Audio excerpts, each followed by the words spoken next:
我和周岩結婚2年，這2年我步步痴纏，換來的卻是他徹骨的恨意。一場嚴重的車禍讓我全身多處骨折，臥床不起。作為3院優秀骨科醫生的他，整整半年從未踏足我的病房一步。周遭所有人都默認我罪有應得，人人都說我蛇蠍心腸，是我霸道蠻橫，逼走了溫柔善良的靈堂，活該落得孤身無依的下場。我昏迷的40天裡，耳邊從未停歇過旁人的議論。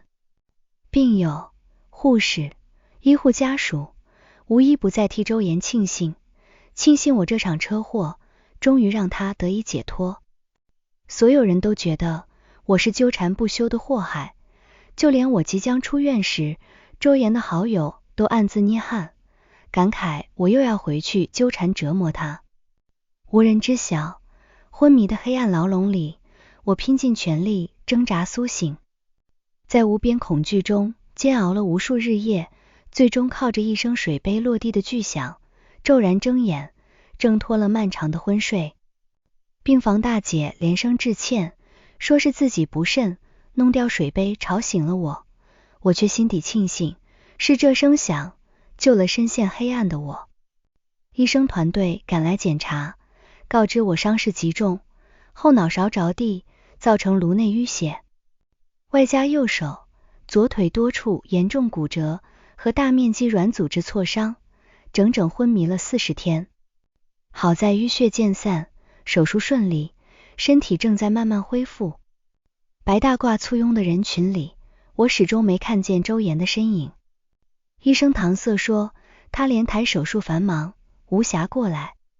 晚飯時，隔壁病床大姐閒聊，好奇我日日念叨的周醫生是何人，我輕聲答，是我丈夫。大姐滿是錯愕，不解為何丈夫連她蘇醒都無暇探望。我的人生向來孤寂，父母早年因父親出軌離婚，我被判給經商的父親，他常年奔波各地，只懂用錢彌補，從未給過半分陪伴。3年前父親再婚，添了一個弟弟，我更是成了這個家的外人。母親承受不住打擊，早已移居海外。偌大的世間，我無親無故，住院半年，唯有護工日夜照料我的起居。我與周岩本是同校醫學生，我步步靠近，執意成婚，換來的卻是他2年如冰的冷漠。他待我，連旁人口中被我逼走的靈堂的1/3溫柔都不及。正沉思間，手背上的輸液管突然血倒流，前來處理的護士是我的高中同學吳麗，她滿臉不耐，動作粗魯，肆意發洩着對我的厭惡。上學時起，流言便纏身，所有人都罵我狐狸精，惡毒霸道，如今更是默認我所有苦難都是報應。我早已無力爭辯，讓護工買來小桌，獨自用不靈活的左手笨拙吃飯。就在這時，周岩一襲白大褂出現在病房門口，我瞬間狼狽僵住，可他目光掠過我，徑直走向隔壁病床，只是替同事代班查房。隔壁大姐誇讚他年輕有為，他悉數避開，只專注處理病人傷勢，全程未曾多看我一眼。待急診鈴聲響起，他轉身離去，再無蹤跡。此後數月，我再未見過周岩，他永遠忙碌不休，跨省學術交流、突發火災救援、海外醫療演習，層層事由，將我們徹底隔絕。病房的病友換了一茬又一茬，昔日高傲的我成了圈子裡最大的笑話。沒人記得我曾是前途光明的醫學生，只記得我痴纏周岩，逼走靈堂，如今重傷臥床，生活不能自理，是罪有應得。無人知曉，我當年實習時意外被手術刀劃傷手指，傷及筋骨，再也無法精準握刀，只能遺憾放棄熱愛的外科事業。漫長的康復期裡，我咬牙堅持，粉碎性骨折的劇痛從未讓我吭過一聲，訓練師都驚嘆我的毅力，說從未見過如此能忍痛的病人。4個月後，我終於擺脫器械，能夠正常行走。出院那日，我獨自辦理手續，回到空蕩蕩的婚房。屋子裡落滿灰塵，看得出來周岩極少回來。剛坐下吃飯，手機彈出同學群消息，眾人議論我出院，都哀嘆周岩又要被我糾纏，有人不慎發錯群，又火速撤回。我默然關掉手機，獨自在冰冷的房子裡熬過一夜。周岩徹夜未歸。次日清晨，我收拾好東西，在醫院走廊攔住了開完早會的周岩。同時呢，同事默契離場，留給我們獨處的空間。他眼底帶着淡淡疲憊，主動解釋昨日連台手術結束時，我已然出院。我釋然一笑，遞出手中的離婚協議書，輕聲告知他，房子、車子我一概不要，從此我們兩清，江湖不見。不等他回應，我轉身離去，徹底淡出他的視線。我刪掉他的置頂聯繫方式，退出所有同學群，遠赴一座小城，投奔表姐，決意徹底重啟人生。夜裡失眠，我坐在窗台發呆，始終想不通，他滿心恨意，為何當初要答應與我結婚？表姐抱着我寬慰，單向的奔赴只是自我感動，愛從來都是雙向奔赴。我的執念終究困住了自己，也壓垮了他。我在小城定居，和表姐合夥開了一家藥房。慢節奏的生活撫平了心底的傷疤，日復一日的平淡讓那些極致的愛恨漸漸淡去。安穩半年後，我唯一的好友張欣發來婚禮邀請，盛情難卻，我終究踏上了歸途。婚禮現場人聲鼎沸，我獨自端着紅酒靜坐，卻意外撞見了周岩。更刺眼的是，傳言被我逼走的靈堂穩穩站在他身側。全場賓客都在誇讚二人郎才女貌，是天造地設的一對，感慨他們終於守得雲開見月明。無數道探究的目光落在我身上，我坦然側目，看淡了所有非議。婚禮儀式結束，我準備和張欣道別返程，周岩卻主動攔住了我。我疏離開口，直言我們無話可聊，轉身便走。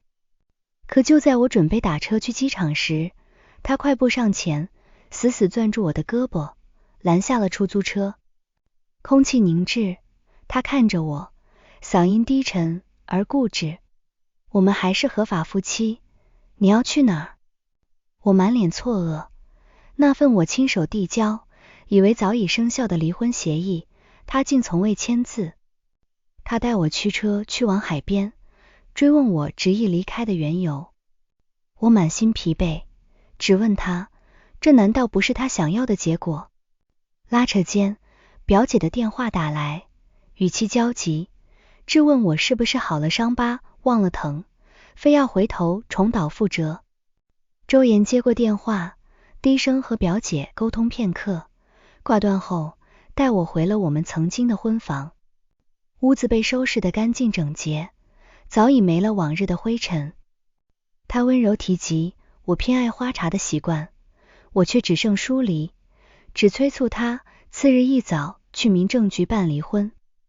夜裡我執意睡書房，輾轉難眠，客廳的燈亮至凌晨，他靜坐整夜，無人知曉他的心事。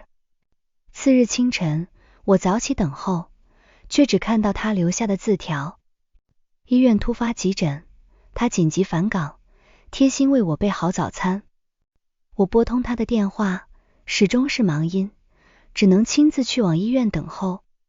他的好友韓帆撞見我，一改往日的嘲諷，默默告知我周岩暫時無法下手術台，還將一兜我從前愛吃的零食放在桌上。只是經年過往，我早已改掉舊時喜好，心底毫無波瀾。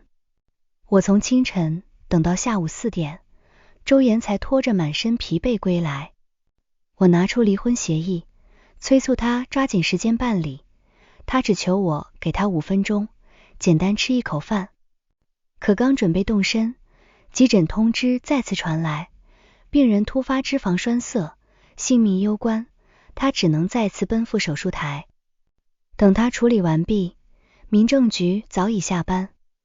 我滿心煩躁，卻無從指責。醫者仁心，救人本是他的天職。我決意當晚入住酒店，次日再來。下樓時偶遇科室前輩劉醫生，他早已康復如初，由衷為我慶幸。恰逢劉醫生升職慶功宴，他熱情邀約我與周岩同去，盛情難卻，我們只得赴宴。席間眾人閒談，劉醫生直言周岩品性端正，從未與異性私交過密，讓眾人屏氣流言。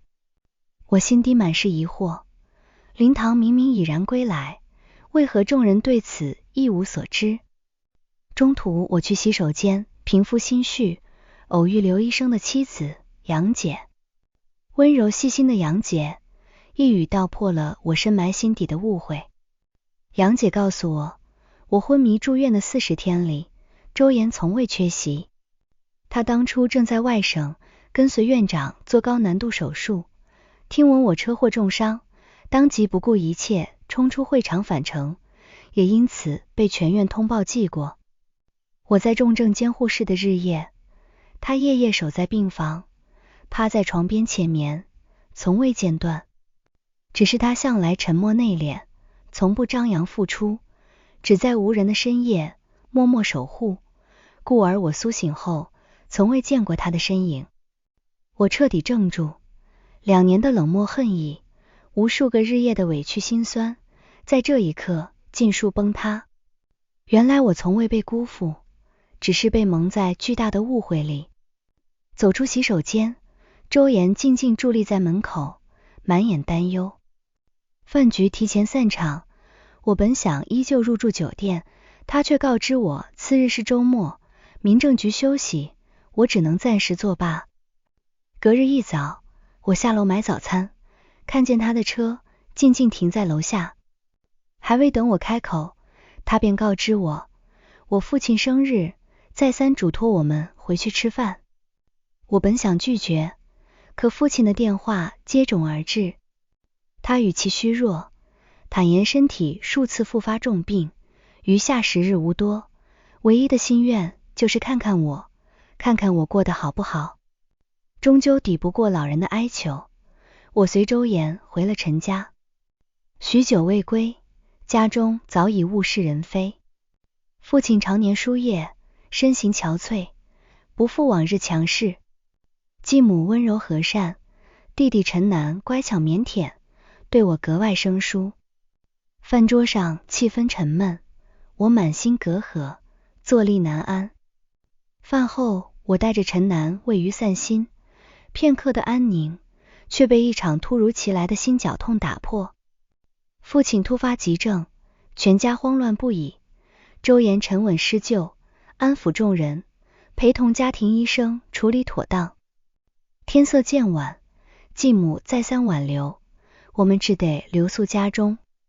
深夜洗漱，我不慎在淋浴間滑倒，扭傷腳踝。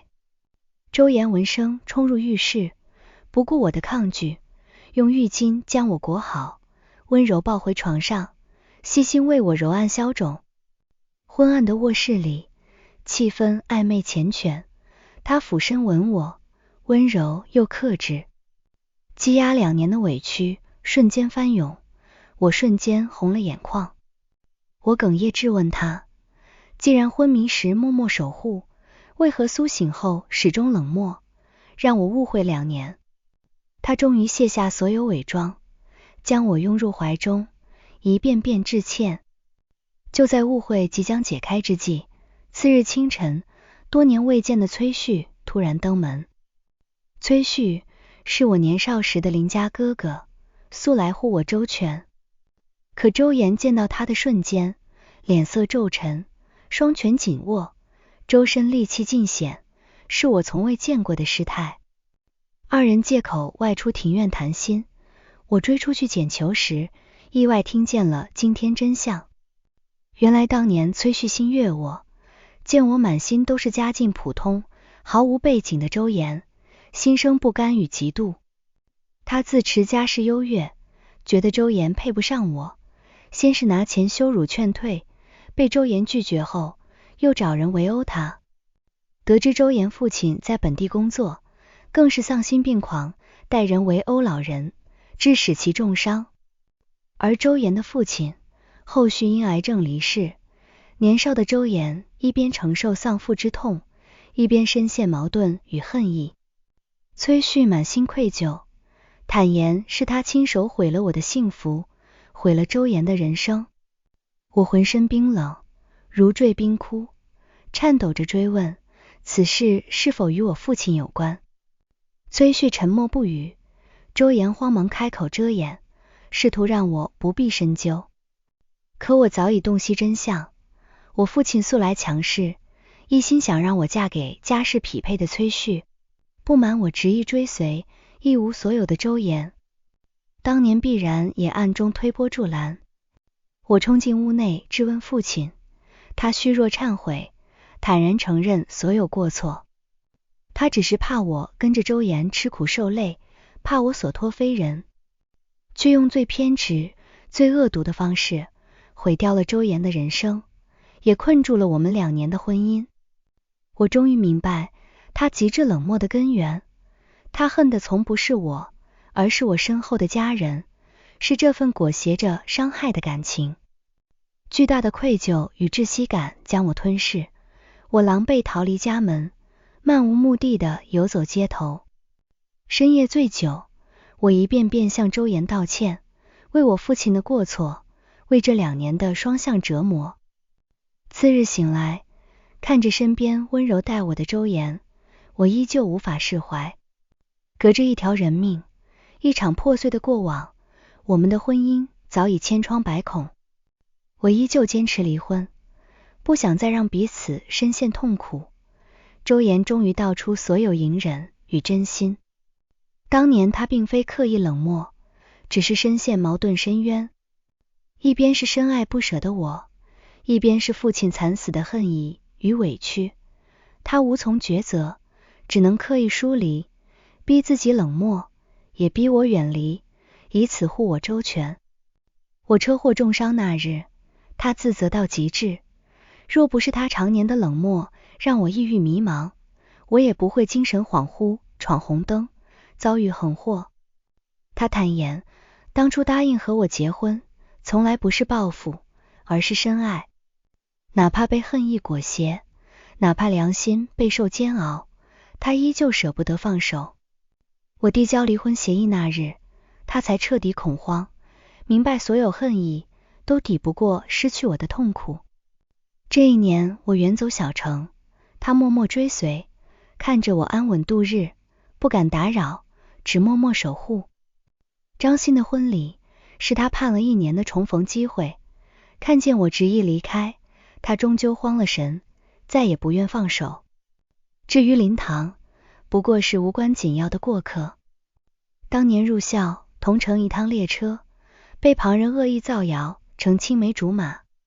林棠實習犯錯，被醫院退回學校，是他自己學藝不精，卻惡意散播謠言，謊稱被我逼迫出國，如今更是身患尿毒症，下場淒慘。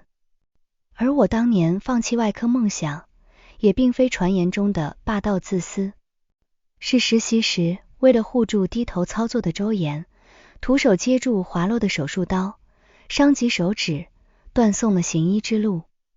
這件事，周岩也是多年後才知曉真相，所有誤會盡數解開，我泣不成聲。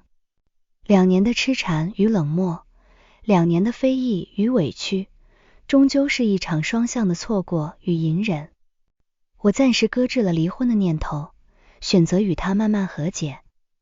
風波落幕半年，我在小城的安穩生活被一場意外打破，表姐的女兒堂堂意外走失。我連夜趕回，與表姐在公園找到熟睡的孩子，虛驚一場。生活重回平靜，我與周岩的關係也在朝夕相處中慢慢回暖。不久後，周岩所在的科室拿下競賽特等獎，醫院獎勵10日3亞全包遊，可攜帶家屬。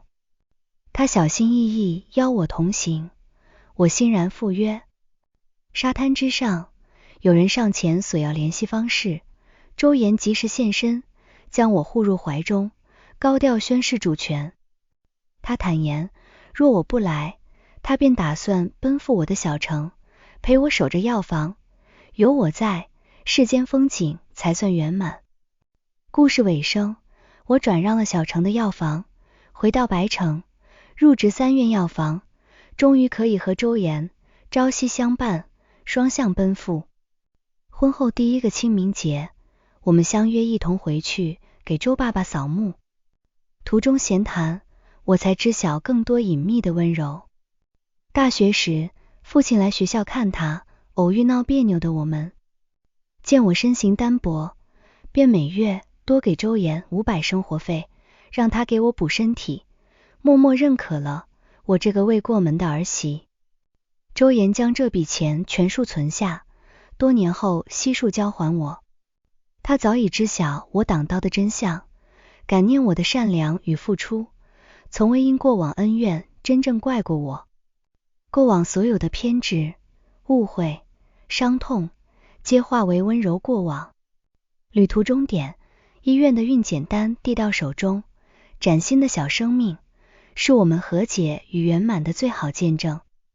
歷經千帆，所有的錯過與折磨，終換來歲歲相守，情深不負。